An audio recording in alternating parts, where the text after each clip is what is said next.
চলমান ঘটনায় যেটি গুরুত্বপূর্ণ, আমরা কল্পনাও করতে পারি নাই একটা নির্বাচনের পরে কার্টুন শেয়ার দেওয়ার জন্য হাসান ইনামকে গ্রেফতার করা হবে। মাননীয় স্পিকার, আমরা হাসিনার আমলে দেখেছি কটূক্তি করার জন্য গ্রেফতার করা হয়। কার্টুন শেয়ার করার কারণে আমাদের চিফ হুইপ মহোদয় আমাদেরকে ইনভাইট করেছিলেন এই সংসদে, যে উনি বলেছিলেন তিমির এবং হাঙ্গর, এটা স্যাটায়ার করে বলেছিলেন, এটা আমরাও বুঝেছি, এটা উনিও বুঝেছেন।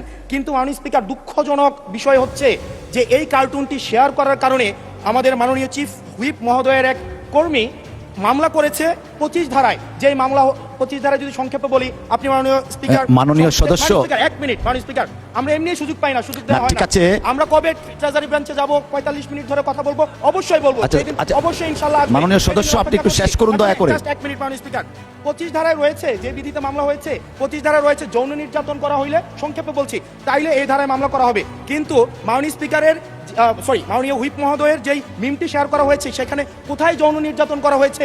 এখানে একটা মিম শেয়ার দেওয়া হয়েছে, যেখানে দেওয়া হয়েছে তিমি মাছ সবাইকে সার্ভ করা হচ্ছে। এবং এই ধরনের মামলায় আমাদের এই অভ্যুত্থান পরবর্তী সময়ে বিরোধী দল মতকে দমন নিপীড়নের জন্য গ্রেফতার করা হচ্ছে এবং জামিনও দেওয়া হচ্ছে না। এবং এখানে কোনো ধারায় 25 ধারায় সাইবার নিরাপত্তা যেটা আইন এই সংসদে পাশ করা হয়েছে, এই আইনে কটূক্তির জন্য বা রাজনৈতিক স্যাটায়ারের জন্য আমাদের মামলা করার কোনো বিধান নাই। সেই জায়গাতে এই প্রশ্নগুলো আমরা কাদেরকে করব?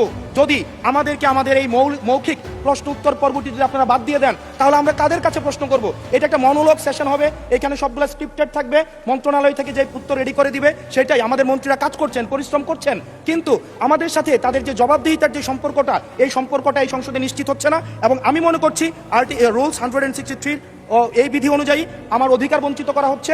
এবং অতি সত্বর এই যে মৌখিক উত্তরদানের যে কর্মসূচিটি রয়েছে, সেটি রুলস অফ প্রসিজারে অন্তর্ভুক্ত করা হোক, যাতে করে আমাদের মাননীয় মন্ত্রীদেরকে আমরা জবাবদিহিতার আন্ডারে আমরা আনতে পারি। ধন্যবাদ মাননীয় স্পিকার।